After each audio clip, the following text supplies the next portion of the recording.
আমার প্রশ্ন হলো, আমরা যখন নামাজ পড়ি সেই সময় আমাদের পকেটে টাকা থাকে।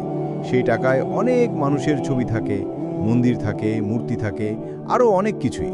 এমন টাকা পকেটে থাকলে আমাদের কি নামাজ হবে? ভাই প্রশ্ন করলেন যে বেশিরভাগ লোকের নামাজ পড়ার সময় পকেটে টাকার নোট থাকে, আর প্রায় সবগুলো নোটেই বিভিন্ন ছবি থাকে, ফটোগ্রাফ বা মানুষের ছবি। নামাজ পড়ার সময় টাকা থাকে পকেটের ভেতরে, মানিব্যাগে। এই অবস্থায় সে নামাজ পড়ে, এটা কি শিরক? এ ব্যাপার নিয়ে চিন্তা করছেন, এটা কি হারাম? নামাজ পড়ার সময় পকেটে টাকা থাকা। এখন কোনো মূর্তিকে প্রণাম করা হারাম। টাকাটা মাথার সামনে রেখে তারপর যদি সিজদা দিলেন তাহলে সেটা হারাম, অথবা টাকাটা বুকের উপরে রেখে নামাজ পড়লেন, এটা হারাম। কিন্তু টাকা যদি পকেটে রাখেন, তাই পকেট কিন্তু পেছনের দিকে, সাধারণত পেছনে রাখেন, কিন্তু নিয়ত থাকাই গুরুত্বপূর্ণ নয়। টাকাটা মাথার সামনে রাখলেন, কিন্তু সেটার ইবাদত করা এই নিয়ত না, তারপরও সেটা হারাম। বলছেন এই মূর্তিকে প্রণাম করা আমার উদ্দেশ্য না, তারপরও করছেন, সেটা হারাম। নিয়ত গুরুত্বপূর্ণ, তবে তার পাশাপাশি কাজটাও গুরুত্বপূর্ণ। কিন্তু যদি টাকা রাখেন মানিব্যাগে, বেশিরভাগ ক্ষেত্রে থাকবে পেছনে, পেছন দিকে কি ইবাদত করবেন? ঠিক 1 নম্বর পয়েন্ট, এটা থাকে পেছনে। বুক পকেটে থাকলে হার্টের কাছাকাছি থাকবে। টাকা যদি না দেখা যায় তাহলে কোনো সমস্যা নেই। অনেক সময় হতে পারে কেউ হয়তো টাকা রাখলো বুক পকেটে, তারপর সে যখন সিজদা দিল তখন টাকাটা পড়ে গেল। এমন সময় শুধু সাবধান থাকবেন, টাকা তুলে পকেটে রাখবেন, কোনো সমস্যা নেই। এমন যেন নড়তে পারবেন না। আপনার সামনে ভুল কোনো কিছু হলে, কেউ আপনার সামনের দিকে গেলে তাকে থামাতে পারেন। হাদিস বলছে দরকার হলে জোর করে থামাও। ঠিক যদি এরকম কোনো কিছু হয়, হতে পারে পকেটে ছিল আর সিজদার সময় পড়ে গেল একটি ফটোগ্রাফ, এবার প্যান্টের পকেটে রাখেন যেন আর না পড়ে। তাহলে প্রত্যেক সিজদায় আপনাকে ওঠানামা করতে হবে। একটু সাবধান থাকবেন। যদি এমনিতেই আপনার পকেটে থাকে তাহলে কোনো সমস্যা নেই, শিরক হবে না, আপনি ভালোভাবে নামাজ পড়তে পারবেন। তবে টাকাটা যেন আপনার সামনে না থাকে, দেখা না যায়। পকেটে রাখেন, শার্টের অথবা প্যান্টের, সমস্যা নেই।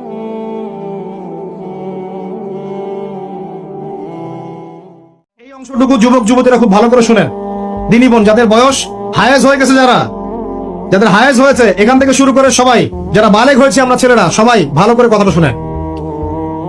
বাংলাদেশে পিছন থেকে একটা নতুন সমস্যা রাইজ করতেছে। সমস্যাটা হচ্ছে, এমনিতেই আমাদের ছেলে মেয়েদের মধ্যে হারাম সম্পর্ক ছিল। এর স্কুলে, কলেজে, বিশ্ববিদ্যালয়ে যাচ্ছে, ফ্রি মিক্সিং এ পড়াশোনা করছে, বাসায় পড়ন দেখছে, ওখানে গিয়ে মেয়ের সাথে হারাম সম্পর্ক হচ্ছে, তারপরে প্রেমের সম্পর্কের নামে জেনা হয়ে যাচ্ছে, জেনা হওয়ার পরে ছেঁকা খেয়ে মাদক, তারপরে গান বাজনা, বাদ্যযন্ত্র ইত্যাদি ইত্যাদি, জীবনটা শেষ। এদিকে ওই ব্যভিচারী মেয়েরা কারো কারো ঘরে যাচ্ছে। দাঁড়ান, আমাকে বলতে দেন। ব্যভিচারী মেয়েরা কারো কারো ঘরে যাচ্ছে, ওদেরকে নিয়ে আপনারা আবার সংসার করতেছে। এই হচ্ছে না সিচুয়েশন। একজনের 5টা গার্লফ্রেন্ড, একজনের 4টা গার্লফ্রেন্ড, আরেকজনের 3টা বয়ফ্রেন্ড, 4টা বয়ফ্রেন্ড। এই ধাপগুলো পার হয়ে এরা সংসারের জীবনে আসতেছে যখন বয়স হয়ে যাচ্ছে 25-30। সমস্যা কিন্তু এটা ম্যাক্সিমাম সবার ক্ষেত্রে হচ্ছে বলবো না, অনেক একটা বড় অংশ এই সমস্যা ফেস করতেছে। এর মধ্যে এই ফ্রি মিক্সিং এর মধ্যে শুরু হয়েছে নতুন একটা জিনিস, যে ভালোবাসার আবার লিঙ্গ কি, ভালোবাসার আবার এখানেই শুরু হয়েছে ছেলে ছেলে জেনা করা এবং মেয়ে মেয়ে জেনা করা। ছেলে ছেলে জেনা করা, আর কি বললাম বলেন, মেয়ে মেয়ে জেনা করা। নাউজুবিল্লাহ। এটা কমে লুতের শাস্তি আসবে যদি আমরা তওবা করে ফিরে না আসি। বলেন তো, আমি কিছু প্রশ্ন করব, যারা যারা জানেন সঠিক উত্তর দেবেন, ঠিক আছে? জুয়া খেলা কি? মদ খাওয়া, নামাজ ত্যাগ করা, গালিগালাজ করা, মারামারি করা, সুদ খাওয়া, ঘুষ খাওয়া। আমাকে আনছেন কেন? সব তো আপনারা জানেন। আরে হাসেন কেন? সবকিছু কৌতুক না?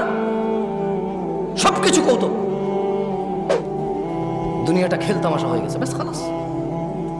খেলো, হাসো, তামাশা করো, ব্যাস। আমি বলছি যে হারাম কোনটা আপনি জানেন না, যেটা হারাম। এই যে এটাই আল্লাহ কোরআনুল কারীমে বলতেছে। তুমি তো এটা ধরো নাই না? ঠিক আছে, ধরবা না, এটা সাউন্ড ধরবা না। আত্মমর্যাদা। মসজিদের ইমাম দেখি যে নেতা নেত্রীর পিছিয়ে খুব লুতুপুতু করে। কেন ভাই? ইমাম মানি নেতা? ও কিসের নেতা? নেতা হলেন আপনি। ওর নেতা ওর ভোটের মাঠে, ওর নেতা। এখন মসজিদ, এটা আমি নেতা, আমি ইমাম। এখন জুমার খুতবা হবে, এখন ইমাম আমি, নেতা আমি। কোনো সভাপতির কথা আমার উপরে যেতে পারবে না, আমি পরামর্শ দেব। আর যদি আমার উপরে নেতৃত্ব দেওয়ার কেউ থাকে, ও খুতবা দেবে। কারণ বেশি যোগ্য মানুষ খুতবা দিলে মানুষের বেশি কাজে আসবে, ঠিক কিনা?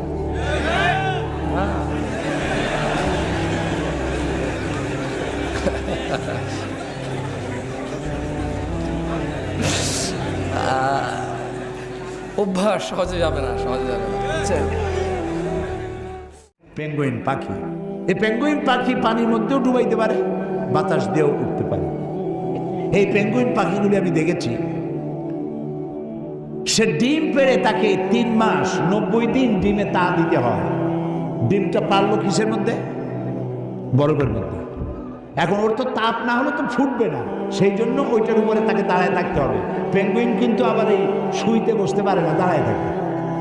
আর গায়ে একটা কালো চাদরের মতো, মুখটা সাদা, মনে হয় সৌদি প্রিন্স। হাঁটেও খুব কায়দা করে, জমিদারি স্টাইলে হাঁটে। তো বাচ্চা ডিম দিয়ে ডিমের উপরে সে দাঁড়ায় থাকে, তার শরীরের একটা অংশ ডিমের উপরে দিয়ে দাঁড়ায় থাকে। 3 মাস 90 দিন দাঁড়ায় থাকতে হবে। এই 90 দিন সে খাবে কি? ওর স্বামীকে, পুরুষ পেঙ্গুইনকে আল্লাহ এত দয়া দিছেন, ও মাছ ধরে ধরে প্রত্যেক দিন ওর বউরে খাওয়ায়। সুবহান সুবহান। এই যে টেলিভিশনের মধ্যে নানান রকমের আছে, কি বলে, চ্যানেল, এইসব হাবিজাবি উল্লুক মার্কা লাভ ঝাপ না দেখা অ্যানিমেল প্ল্যানেট দেখে, ডিসকভারি দেখে, ন্যাশনাল জিওগ্রাফি দেখে।